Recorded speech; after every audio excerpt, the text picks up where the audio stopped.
അസ്സലാമു അലൈക്കും വറഹ്മത്തുള്ളാഹി വബറകാതുഹു. കഴിഞ്ഞ ദിവസം ഞാനും എൻ്റെ ഒരു അടുപ്പക്കാരനുമായിട്ട് ഒരു യാത്ര തിരിച്ചു. മഖാമുകളിൽ സിയാറത്ത് ചെയ്യാൻ വേണ്ടി പോയതായിരുന്നു. പക്ഷേ അതിൽ നിന്നൊരു പാഠം പഠിച്ചിട്ടുണ്ടായിരുന്നു. അദ്ദേഹവും പഠിച്ചു, ഞാനും പഠിച്ചു. അതെന്താണെന്നുള്ളത് നിങ്ങളിലേക്ക് എത്തിക്കുമ്പോൾ കാര്യങ്ങളൊക്കെ പിടികിട്ടും എന്നാണ് ഞാൻ മനസ്സിലാക്കുന്നത്. നമ്മളൊക്കെ പഴയ കാലത്ത് ഓത്തൊക്കെ പഠിച്ച് വന്നവരാണ്. പക്ഷേ പലപ്പോഴും പല ഓത്തിൻ്റെ നിയമങ്ങളൊക്കെ മറന്നുപോയിട്ടുണ്ട്. അദ്ദേഹം ഓതിയ ഓത്തിൽ ഒരുപാട് തെറ്റുകളുണ്ട്. ഫാത്തിഹയാണ് ഓതിയ ഓത്താകട്ടെ വലിയ തെറ്റുകൾ വന്നപ്പോൾ ഞാൻ അദ്ദേഹത്തെ വളരെ താതാത്മ്യത്തോടെ കാര്യങ്ങൾ പറഞ്ഞു കൊടുത്തു. നിങ്ങൾ ഇങ്ങനെ ഓതിക്കഴിഞ്ഞാൽ സിയാറത്തിലാണ് ഇപ്പോൾ ഉള്ളത്, എങ്കിലും ഓത്ത് ശരിയാകുന്നില്ല. ഈ ഓത്താണ് ഫാത്തിഹ ഈ രീതിക്ക് ഒരു നിസ്കാരത്തിൽ നമ്മൾ ഓതിയതെങ്കിൽ ആ നിസ്കാരം ശരിയാവില്ല. കാരണം ഫാത്തിഹ തെറ്റിയാൽ നിസ്കാരം തെറ്റും. ഫാത്തിഹ ഇല്ലാതെ നിസ്കാരം ഇല്ലല്ലോ. അപ്പോൾ അദ്ദേഹം പറയും, ഞാൻ എത്രയോ കാലമായിട്ട് ഇതിങ്ങനെ ആവർത്തിക്കുകയാണ്, ഈ ഒരു വിഷയത്തിൽ എന്നോട് ഇതുവരെ ഒരാൾ ഉണർത്തിയിട്ടില്ല. ബഹുമാനപ്പെട്ട പ്രിയങ്കരായിട്ടുള്ള വിശ്വാസികളെ, നമ്മൾ ഒന്ന് ഉണർത്താൻ ആഗ്രഹിക്കുകയാണ്. നമ്മുടെ ഓത്തൊന്ന് ചെക്ക് ചെയ്യൽ നന്നായിരിക്കും. ആരെടുത്തെങ്കിലും ഒന്ന് ഓതിക്കൊടുക്കുക. അതന്നെ നല്ല പാണ്ഡിത്യമുള്ള ആളുകളടുത്തൊന്ന് ഓതി കൊടുക്കുക. അഥവാ ഖിറാഅത്തുമായിട്ട് ബന്ധപ്പെട്ട അറിവുള്ള ആളെടുത്ത്. അല്ല എങ്കിൽ നല്ല രീതിക്ക് ഖിറാഅത്ത് ഓതുന്ന വീഡിയോകൾ കണ്ടിട്ട് എൻ്റെ അക്ഷരങ്ങളൊക്കെ, ഈ ഫാത്തിഹയുടെ അക്ഷരങ്ങളൊക്കെ എൻ്റെ വായിന്ന് എൻ്റെ നാവിന്ന് കൃത്യമായിട്ടാണോ വരുന്നത് എന്നും നോക്കൽ അത്യാവശ്യമാണ്. അല്ല നമ്മളിങ്ങനെ നിസ്കരിക്കും, എല്ലാ അർത്ഥത്തിലും നമ്മൾ നിസ്കാരങ്ങളൊക്കെ വളരെ പാലിച്ചുകൊണ്ട് ഖലാക്കാതൊക്കെ നിസ്കരിക്കും.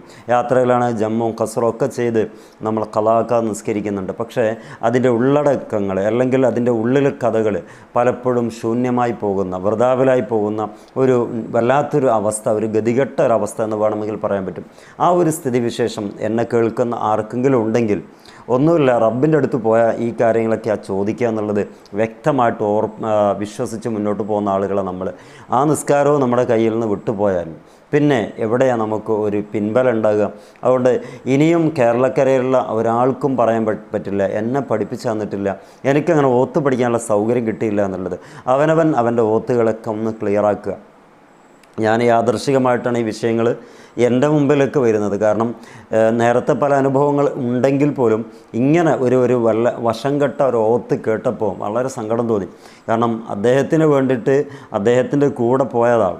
പക്ഷെ അദ്ദേഹം അത്രമേൽ ആത്മാർത്ഥമായിട്ട് മഹാന്മാരെ സ്നേഹിക്കുന്ന, അങ്ങനെ സിയാറകളൊക്കെ ഇഷ്ടപ്പെടുന്ന ഒരാളാണ്. പക്ഷെ അയാളെ ഭാഗത്തു നിന്ന് ഇങ്ങനെ ഒരു ഓത്തിൻ്റെ പിഴവ് കേൾക്കുമ്പോൾ നമ്മൾ തിരുത്തി കൊടുക്കുക എന്നുള്ളതാണല്ലോ.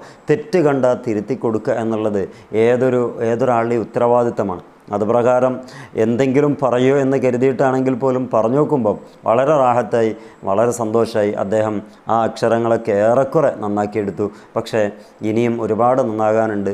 അദ്ദേഹം പറഞ്ഞു, ഇനി എപ്പോഴെങ്കിലും സമയം കിട്ടുകയാണെങ്കിൽ വന്ന് ഞാൻ ശരിയായിക്കോളാം എന്ന് പറഞ്ഞിട്ടുണ്ട്. അള്ളാഹു തആല ബർക്കത്ത് ചെയ്യട്ടെ, കാര്യങ്ങളൊക്കെ എളുപ്പമായി പഠിക്കാൻ അള്ളാഹു തൗഫീഖ് ചെയ്യട്ടെ. ഞാൻ പറഞ്ഞത്, നമ്മൾ ഓരോ കാര്യത്തിലും ഇത്തരം വിഷയങ്ങൾ അറിഞ്ഞോ അറിയാതെയോ പോയി പോകുന്നുണ്ട്.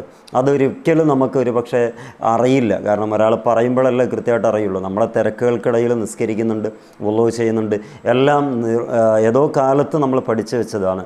ആ പഠിച്ചു വെച്ചതിൽ പല ഘട്ടങ്ങളായിട്ട് നമ്മൾ ചെയ്തപ്പം അങ്ങനെ എന്തൊക്കെയോ ഒരു അവസ്ഥയിലേക്ക് എത്തി. പിന്നെ അതങ്ങ് സ്ഥിരമായി. പിന്നെ ഇപ്പോൾ ഈ നിലയിലും നമ്മളങ്ങനെ ഓതിപ്പോകുന്നേ ഉള്ളൂ. പക്ഷേ ഓത്ത് ക്ലിയർ അല്ലെങ്കിൽ ആ ഓത്ത് നിസ്കാരം ബാത്തിലാക്കും. നിസ്കാരം ബാത്തിലായാൽ പിന്നെ നിസ്കരിക്കാത്തവനായി മാറും. അള്ളാഹു കാത്തിരക്ഷിക്കട്ടെ. അതുകൊണ്ട് ആരെങ്കിലും ഓത്തുകൾ കണ്ടീഷൻ ഇല്ല എന്ന് തോന്നുകയാണെങ്കിൽ, എന്നെ അറിയുന്ന ആളുകളാണെങ്കിൽ ഇൻഷാ അല്ലാഹ് ഓത്ത് പഠിക്കാൻ കഴിയുന്ന നല്ല വിശാല മനസ്സുള്ള ആളുകൾക്ക് ഇൻഷാ അല്ലാഹ് എന്നാൽ കഴിയുന്നതൊക്കെ ഞാൻ ചെയ്തുതരും, എൻ്റെ ഏരിയയിലുള്ളവരാണെങ്കിൽ. അല്ലാത്തവരാണെങ്കിൽ നിങ്ങൾ നിങ്ങളുടേതായ രീതിക്ക് എവിടെയെങ്കിലും നിങ്ങളുടെ മഹല്ലിലുള്ള ആരോടെങ്കിലും ചോദിച്ചിട്ട്, പണ്ഡിതന്മാരോട് ചോദിച്ചിട്ട്, ആ ഓത്തുമായിട്ട് ബന്ധപ്പെട്ട അറിവുള്ള ആളുകളോട് ചോദിച്ച് ഒന്ന് തിരുത്തണം. കാരണം എൻ്റെ അനുഭവത്തിലുള്ളതൊക്കെ ഒന്ന് പറയുമ്പോഴല്ലേ ബാക്കിയുള്ള നിങ്ങൾക്കും എൻ്റെതും ഓത്തൊന്ന് പരിശോധിക്കണമെന്ന് തോന്നുള്ളൂ. അതുകൊണ്ട് ഞാൻ ഉണർത്തിയതാണ്. എല്ലാ ആളുകളും ശരിയല്ല തെറ്റാ ഓതുന്നത് എന്നൊന്നും ഇതിന് ഒരു വാദിക്കാനൊന്നുമില്ല. എങ്കിലും അറിയാതെ ബിസ്മില്ലാഹിർ റഹ്മാനിർ റഹീം, ഇതിൽ 19 അക്ഷരമുണ്ട്. അല്ലാഹു സുബ്ഹാനഹു വ തആല ഒരു ഹർഫ് ഓതിയാൽ, ഒരക്ഷരം ഓതിയാൽ 10 കൂലി വരും. 190 കൂലി ബിസ്മി മര്യാദയ്ക്ക് അതിൻ്റെ വൃത്തിക്ക് ഓതിയ ആൾക്ക് അള്ളാഹു കൊടുക്കും. ഇനി അതിൽ കൂടുതലും കൊടുക്കും. പല പ്രമുഖരായിട്ടുള്ള മഹാന്മാരും അതിൽ അങ്ങനെ പരാമർശിച്ചത് കാണാൻ പറ്റും. ഇനി ഈ 19 അക്ഷരങ്ങളിൽ ഏതെങ്കിലും ഒരു അക്ഷരം നഷ്ടപ്പെട്ടു പോയാൽ പറയേണ്ട രീതിക്ക് ഉച്ചരിച്ചിട്ടില്ല എങ്കിൽ ആ ബിസ്മി പോയി. അങ്ങനെ ആകുമ്പോൾ ഫാത്തിഹയും പോയി. കാരണം ഓരോരുത്തരും കൃത്യമായി മനസ്സിലാക്കേണ്ട ഫാത്തിഹയും അത്തഹിയാത്തും ഒന്നും മനസ്സിലാക്കി വെച്ചിട്ടില്ലെങ്കിൽ അത് അപകടമാണ് മുഅ്മിനീങ്ങൾ. കഴിയുന്ന പരമാവധി എല്ലാവരും ഒന്ന് ഉണർന്ന് ചിന്തിക്കുക. അള്ളാഹു നമ്മുടെ അമലുകളൊക്കെ സ്വീകരിക്കട്ടെ. വളരെ സ്നേഹത്തോടെ ആവശ്യപ്പെടുകയാണ്. നമ്മൾ ഓത്ത് ഇനിയും പഠിച്ചിട്ടില്ലെങ്കിൽ കേരളത്തിൽ ഒരാൾക്കും പറയാൻ കഴിയില്ല എന്നെ ഓത്ത് പഠിപ്പിക്കാൻ ആർക്കും സാധിച്ചിട്ടില്ല, ഞാൻ ഓത്ത് പഠിച്ചിട്ടില്ല. കാരണം അത്രമേൽ നല്ല ഒരു ദീനി ചട്ടക്കൂടിൽ കഴിഞ്ഞു പോകുന്ന ഒരുപാട് മുഅ്മിനീങ്ങളായ പണ്ഡിതന്മാർ, മുഅ്മിനീങ്ങളായ ആളുകളും ഉസ്താദന്മാരൊക്കെ ഉള്ള ഒരു മേഖലയാണ്.